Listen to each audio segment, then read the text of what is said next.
Hello, I am Dr. Douglas Pietersma, and this is 10-Minute Home Education Seminars, Episode 9. I am a homeschool father of 2 children. Additionally, I am an independent educational researcher and the director of Altametta Homeschool Auxiliary, which provides co-curricular courses for Christian homeschooling families in collaboration with parent-directed home education. 10-Minute Home Education Seminars are short summaries of various seminars that I have previously given or others that I intend to give in the future. The primary topic of these seminars is homeschooling, but they may also include broader topics such as discipleship, family, Christian living, and Christian education in general. Many of these seminar topics will have an accompanying article or a resource list. I will place the links for these in the comments when I post a video.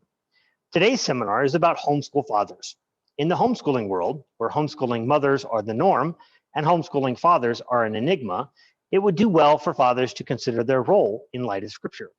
This article is not meant to disrespect or downplay the sacrificial contributions of mothers, without whom homeschooling would not even be widespread enough to be a point of discussion. Numerous scriptures point to a mother's role, but that topic will be reserved for another discussion. Rather, this seminar is intended to encourage and strengthen the role of the fathers in homeschooling, as its value is indicated in both scripture and relevant literature. This seminar addresses 2-parent families and assumes an audience with a Christian worldview, as is prevalent among homeschooling families. Again, there is no intent to disparage a single-parent home or those who are non-Christian or mixed faith families. There may even be a tidbit or two of information in this article for those homeschoolers to glean as well. So, what is a homeschooling father? Although there are some variations, this seminar distills the various possible descriptions of homeschooling father into 2 manageable categories. First, and most abundant, are fathers in homes where homeschooling occurs, generally under the direct tutelage of the mother, while the father works full-time to provide for the family. Second, and far fewer, are the fathers who provide direct instruction to their children, either because the mother is employed full-time or otherwise unavailable for instruction. Obviously, there are numerous variations, both parents working, single-parent homes, work-from-home configurations, etc.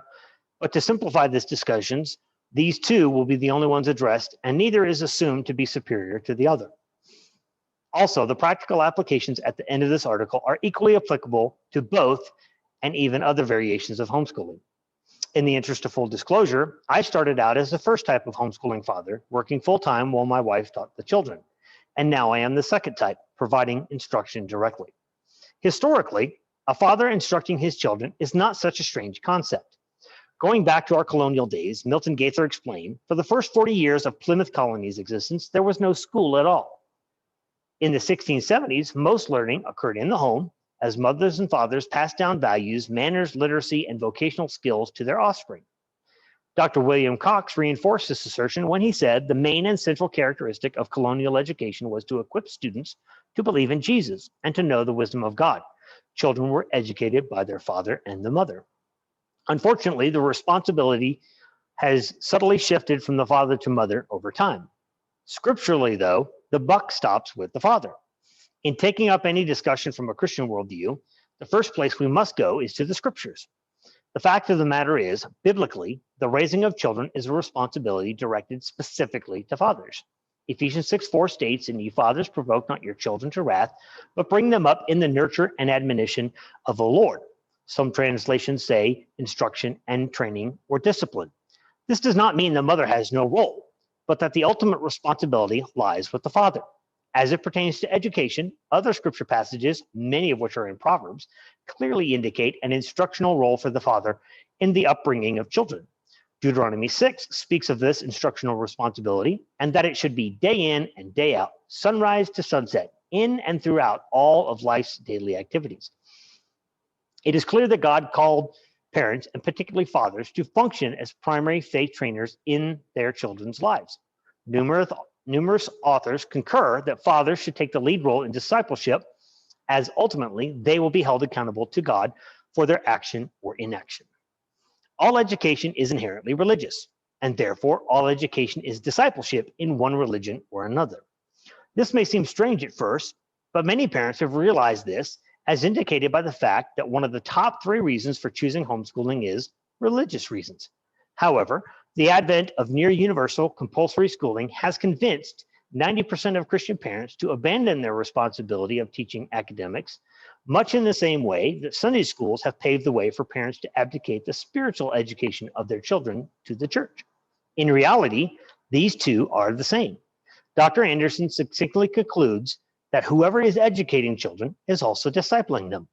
Therefore, I conclude that knowing the biblical accountability that will be required of them, for fathers to take a passive role in their children's education and discipleship is ignorance at best and gross negligence at worst. A theme explored in research I recently conducted was that of faith transference. That is, the intentional passing of one's faith tradition, familial or societal, from one generation to the next through religious instruction or incidentally by means of lifestyle example. The abdication of parents in this responsibility, the transference of their faith to their children through education and discipleship, has resulted in a catastrophic falling away from the faith in the current and likely future generations. Depending on the study reviewed, percentages range from 65 to 90% of young people from Christian homes that are no longer following the faith traditions of their families. What is remarkable in the scholarly literature is a clear consensus that fathers really do matter in the spiritual development of their children. Researchers Bengtson, Putney, and Harris concluded that for religious transmission, having a close bond with one's father matters even more than a close relationship with the mother. In qualitative research by Hinton on those who have kept their family's faith tradition, the father was mentioned individually more so than the mother. The church can and should play an integral part in helping fathers engage in the education of their children. Brown stated that unfortunately, the church in many cases is knowingly hindering the fathers from doing what they've been assigned to do.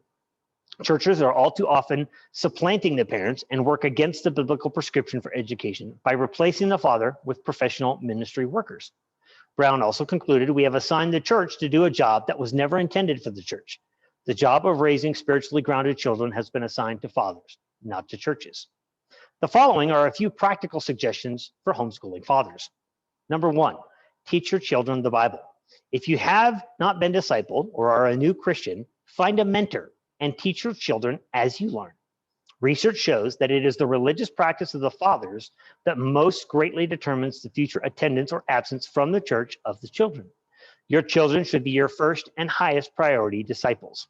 Number two, teach your children what you know from a Christian worldview perspective.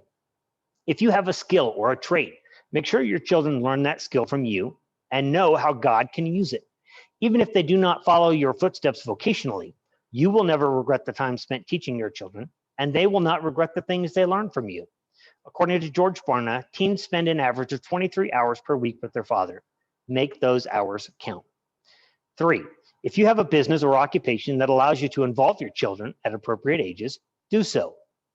R.C. Sproul stated that when you understand that school is all of life, there is more opportunity for the husband and father to be involved in the homeschool. Four, if your wife is the primary instructor, find something, even one subject that you can teach your children. Do this even if you must instruct in the evenings, on weekends, or irregularly because of your work schedule. Not only can this take a small burden off your wife, but it gives you dedicated time with one or more of your children and demonstrates your commitment to their education and Christian development. You will also come to know your children's learning styles, which will help you in the following suggestion. Number five, be involved with your wife in the research and selection of curriculums, not just providing the money to do so. The development of their learning environment, schoolroom, or other household configuration, and routine, wake up, preparation, homework, extracurriculars, etc. Look for how to make these opportunities happen, rather than just taking advantage of the convenient ones. Do this even if it means sacrificing something else, like a hobby or some of your leisure time. Six, make sure all curriculum used in your home comes from a Christian worldview. There is no such thing as secular or neutral curriculum, and the worldview that forms the basis for the curriculum will be communicated through it. Number seven, if your family is involved in a homeschool cooperative or support organization, be as involved as you possibly can. Most of these organizations have parent planning meetings, volunteer teaching opportunities, financial support requirements, or other ways that you can be involved. Number eight, remember, in the end, only you will give account to God as the steward of the home God has privileged you to lead. And I pray that you will be able to do so with joy and not with grief. This concludes the seminar on homeschooling fathers. The next topic I will cover in a 10-minute home education seminar will be developing ambassadors for Christ through Christian education. If you would like to contact me about a topic for these seminars, or if you are interested in scheduling me to speak at a conference, convention, or your church, please feel free to reach out to me. My contact information will be provided as part of the post or placed in the comments when I share the link for this video. If you are interested in courses offered through Altamenta Homeschool Auxiliary, please see the links which will be provided along with my contact information. Thank you for taking the time to watch this video, and I pray that God will bless your homeschooling effort to the end that your children might grow to be dedicated followers of Christ and effective ambassadors for his kingdom.